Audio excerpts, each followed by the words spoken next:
সুপ্রিয় ভিউয়ার্স, যারা দেশে এবং প্রবাসে আছেন এবং আমার ভিডিও দেখছেন, সকলকে জানাচ্ছি আমার পক্ষ থেকে আন্তরিক শুভেচ্ছা ও অভিনন্দন। প্রশ্ন অনেকে করে থাকে, সে প্রশ্নের উত্তরের উপরে আমি একটা ভিডিও আপনাদের সামনে উপস্থাপিত করছি। যেটা হচ্ছে যে পুরুষের লিঙ্গের সাইজ কত হওয়া প্রয়োজন। অনেকে বলে যে স্যার, আমার সাইজে ছোট, আকার আকৃতিতে ছোট। সাইজ বা আকৃতি বা মান এর সুনির্দিষ্ট কিন্তু কোনো মাপ নেই। অনেকে এই প্রশ্নগুলো করে থাকে। তবে বিষয় আছে যে দেশ অঞ্চল ভেদে আমেরিকা, আফ্রিকা বিভিন্ন অঞ্চলের লোকজন বা তাদের জীবনযাত্রা মান, তাদের আবহাওয়ার কারণে তাদের হাইট অনুযায়ী সাইজের তারতম্য হয়ে থাকে। যেমন ধরা যাক আফ্রিকার লোকজন যে লম্বা বা তার 6 ফুটের উপরে, সেই ক্ষেত্রে তাদের পেনিসের সাইজ 3-3.5 ইঞ্চি পর্যন্ত হয়ে থাকে।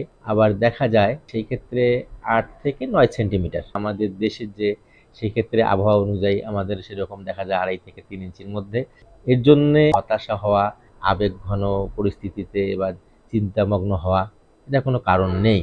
তবে আর একটা বিষয় আছে, অনেকে কিন্তু দেখা যায় ফিল্ম দেখে, এই ফিল্মগুলিতে কিন্তু কিছু কিছু আকার আকৃতিকে দেখানো হয় বা বেশ লম্বা 5 ইঞ্চি 6 ইঞ্চি বা এরকম আকার আকৃতি দেখে তারা কিন্তু অনেকেই আবেগের বশীভূত হয়ে ছুটে যায় চিকিৎসকদের কাছে বা কবিরাজের কাছে, মালিশ কেনে। আসলে কিন্তু পেনিস কিন্তু 2 প্রকারের হয়ে থাকে, একটা হলো গ্রো পেনিস আর একটা শোয়া পেনিস। কারণ গ্রো বলতে হলো যেটা যে আকৃতিতে থাকবে, উত্তেজিত হলে সেটা অনেক বড় হবে, অর্থাৎ দ্বিগুণ হবে। যদি 2.5 ইঞ্চি হয়, উত্তেজিত হলে 5, মানে 100-তে 100। আর যেটা শোয়ে পেনিস, যেটা বিজ্ঞান ভিত্তিক কথা আমি বলছি, আমার বানানো কোনো কথা নয়, সেটা কিন্তু আকার আকৃতিতে দেখা যায় যে 2.5 ইঞ্চি আছে, হয়তো বা 3.5 বা 4.5 হবে, ডাবল হবে না। এই ক্ষেত্রে কিন্তু দুইটা দুই জাতীয় হয়ে থাকে। এটা কিন্তু হলো বিজ্ঞানের কথা। প্রশ্ন আরও একটা হয়ে থাকে যে যাদের 2 থেকে 2.5 ইঞ্চি, 2.5 হলে তাহলে 7 থেকে 8 সেন্টিমিটার বা 8 সেন্টিমিটার। তা সেই ক্ষেত্রে যে আকার আকৃতি এবং মোটার কথাটা বলে থাকে যে আমার চিকন, মোটা নয়। তবে যদি স্ত্রী মিলনের সময় পেনিসের 1/3 মানে অগ্রভাগের 2 ভাগের 1 ভাগ আর কি, এখানের মধ্যেই কিন্তু সেন্সেশন হয় এবং সবচাইতে বেশি উত্তেজনা হয় এবং সেখান থেকেই কিন্তু কাঙ্ক্ষিত মিলনে পৌঁছা যায়। আর পিছনে আরও 2 ভাগ থাকতো। সেক্ষেত্রে দেখা যায় যে আকার আকৃতি বা মোটা এটা কোনো ম্যাটার নয়। যারা এই ধরনের চিন্তা ভাবনা করেন, এতে করে অনেক ধরনের তেল, কবিরাজি বা কেউ কেউ আবার দেখা যায় কিন্তু কিছু চিকিৎসা নিতে চলে যায়। এখানে কিন্তু আবার শরীর থেকে ফ্যাট নিয়ে এখানে ফ্যাটেনিং ইঞ্জেকশন দেওয়া হয়। 2.5 ইঞ্চিকে 3 ইঞ্চি 4 ইঞ্চি লম্বা করে দেওয়া হয়। আবার যাদের চিকন মনে করে তাদেরকে কিন্তু আবার বেশি মোটা করে দেওয়া হয়। হ্যাঁ, এটা কিন্তু একটা ছোট্ট অপারেশনের মাধ্যমে এই ধরনের চিকিৎসা কিন্তু তারা করে থাকে।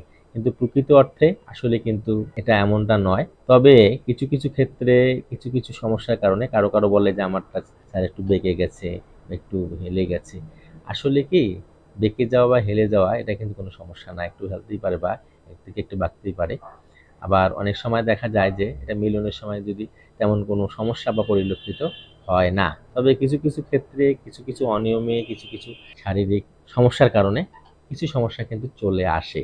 সেই ক্ষেত্রে চিকিৎসকের পরামর্শ নেবেন এবং প্রপার ট্রিটমেন্ট নেবেন, তাহলে আপনাদের সমস্যা চলে যাবে।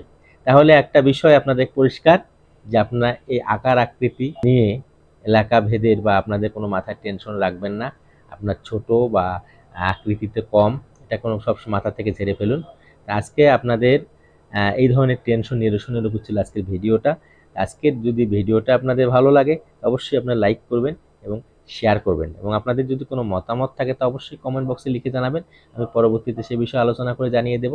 আর যারা আমার চ্যানেল সাবস্ক্রাইব করেছেন, আমার পক্ষ থেকে অসংখ্য ধন্যবাদ। আর যারা নতুন তারা আমার চ্যানেলটি সাবস্ক্রাইব করবেন, পাশে থাকা বেলটি বাজিয়ে দিবেন, যাতে নতুন কোনো স্বাস্থ্য বিষয়ক ভিডিও আপলোড হলে দ্রুত আপনাদের হোম পেজে শো করে। আপনারা সবাই সুস্থ থাকুন, সুন্দর থাকুন, এই প্রত্যাশায় আমি বিদায় নিচ্ছি। আপনাদের সবাইকে অসংখ্য ধন্যবাদ।